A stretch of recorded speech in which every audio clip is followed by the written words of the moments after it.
Պաշտոնական Կիևը պետք է հետ կանչի իր դեսպաններին Երևանից եւ Աստանայից։ Մի քանի ժամ առաջ Ուկրաինայի խորհրդարանի նիստին նման հայտարարությամբ հանդես եկավ երկրի առաջատար ազգայնական քաղաքական ուժի Սվաբոդա կուսակցության ղեկավար Օլեգ Տյագնիբոկը։ Այսօր մենք տեսնում ենք, թե ինչպես են որոշ երկրներ ճանաչում Ղրիմի բռնակցումը։ Դա անթույլատրելի է։ Մենք պահանջում ենք անհապաղ կերպով խորհրդակցությունների նպատակով հետ կանչել մեր դեսպաններին Հայաստանից եւ Ղազախստանից։ Դեսպանները պետք է վերադառնան Կիև եւ այստեղ արդեն արտաքին գործերի նախարարությունում բացատրություններ տան այդ կեղծ հանրաքվեի ճանաչման առթիվ, նշում էր Տյագնիբոկը։ Ուկրաինացի ազգայնականների դեսպաններին հետ կանչելու կոչը հնչեց Գերագույն Ռադայի այսօրվա լիագումար նիստի ընթացքում, որի ժամանակ խորհրդարանականները քվեների ճնշող մեծամասնությամբ քվեարկեցին Ուկրաինայի տարածքների ազատագրման մասին օրինագծի օգտին։ Այս օրենքով Ուկրաինայի խորհրդարանը մեկ անգամ եւս վերահաստատում է, որ Ղրիմը երկրի անբաժանելի մասն է եւ կոչ է անում միջազգային հանրությանը չճանաչել Ղրիմի միացումը Ռուսաստանին։ Սրան զուգահեռ երեկ Ուկրաինայի ազգային անվտանգության եւ պաշտպանության խորհուրդը որոշեց Ռուսաստանի հետ վիզային ռեժիմ սահմանել եւ սկսել ԱՊՀ կազմից երկրի դուրս գալու գործընթացը։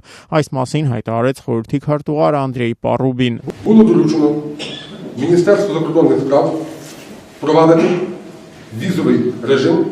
з Російською Федерацією. Արտաքին գործերի նախարարությանը հանձնարարվել է Ռուսաստանի հետ վիզային ռեժիմ սահմանել։ Դրա հետ մեկտեղ մենք կոչ ենք անում Միավորված ազգերի կազմակերպությանը Ղրիմի թերակղզին հայտարարել ապառազմականացված գոտի եւ միջոցներ ձեռնարկել Ռուսաստանի Դաշնության զինված ուժերի ստորաբաժանումները Ղրիմից դուրս բերելու համար։ Նաեւ նախապատրաստական միջոցներ են ձեռնարկվում Ղրիմում տեղակայված ուկրաինական զորամասերը երկրի մայրցամաքային հատված դուրս բերելու համար, նշում էր Պարուբին։ Վիզային ռեժիմի սահմանման հարցը սակայն բավական լուրջ տարաձայնություններ է առաջացրել ուկրաինական կառավարության ներսում։ Վարչապետ Արսենի Յացենյուկը հայտարարել է, որ Ռուսաստանի հետ վիզային ռեժիմ սահմանելու հարցում շտապելու կարիք չկա, մենք պետք է 7 հաշվենք, 1 կտրենք, շտապողականությունը չի օգնի, հայտարարել է Արսենի Յացենյուկը։ Ուկրաինական կառավարության ղեկավարին կարելի է հասկանալ։ Միայն 2013 թվականին Ռուսաստան արտագնա աշխատանքի մեկնած ուկրաինացիների քանակը 2,9 միլիոն